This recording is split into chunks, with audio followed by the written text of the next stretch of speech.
Furaha kubwa sana kuona hali hii ya hali halisi kutokana na tabu tuliyokuwa naipata tangu enzi ya mkoloni. Hivyo kulikuwa hatukuwa na kivuko, basi watu kutokana na uzoefu wao walikuwa wanatumia magome ya miti ili kuvuka kutoka wilaya ya Mbinga wakati huo kuja wilaya ya Songea na kufanya kilimo cha mbwela katika kanda hii ya mto Ruvuma. Kwa hiyo maafa mengi yalikuwa yanatokea kwa kila mwaka, mwaka hadi mwaka walikuwa tunapata maafa, na wengine baada ya vijiji vya jirani kama vile Nakawale, Magwamila nako kulikuwa na matukio hayo.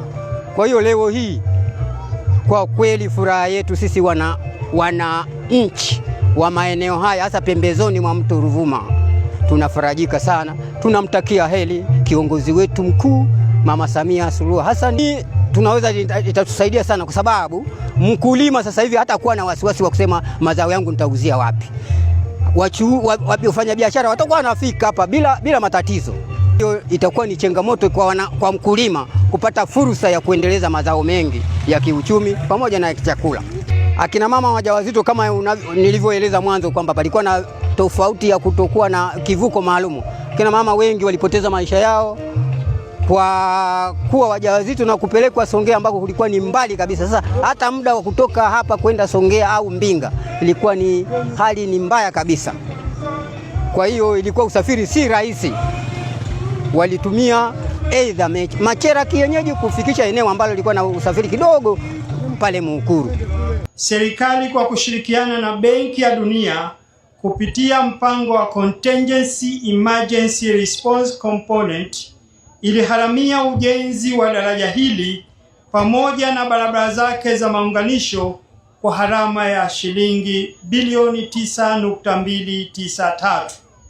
Kwanza, mradi huu utarahisisha usafirishaji wa mazao kutoka maeneo ya uzalishaji kwenda masokoni kwa haraka na kwa harama nafuu, hivyo kuongeza kipato cha wakulima wetu na kuchochea maendeleo ya uchumi wa wananchi wetu.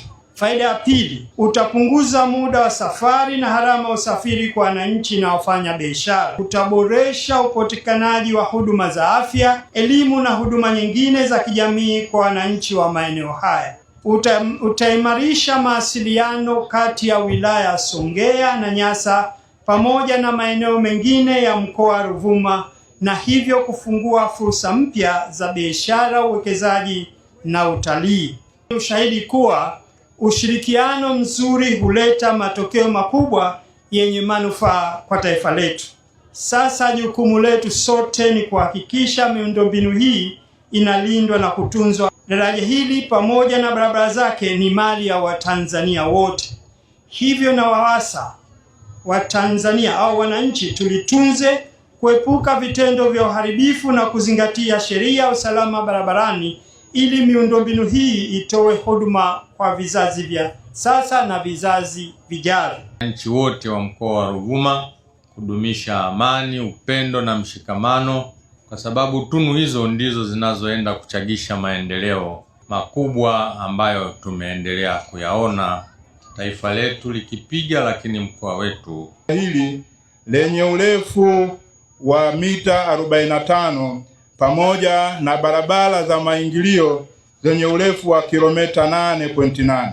Mheshimiwa Waziri, daraja hili sasa limewezesha magari kuvuka mto huu wa Mitomoni katika vipindi vyote vya mwaka kwa maana ya masika na kiangazi, na pia tumeweza kujenga maboksi makubwa ya karavati kwa maana box karavati 2 na karavati ndogo 12 pamoja na njia ya maingilio ambayo ni kilomita 8.8. Nimesema pamoja na kuweka taa, pia ujenzi wa maingilio hizo kilomita 8.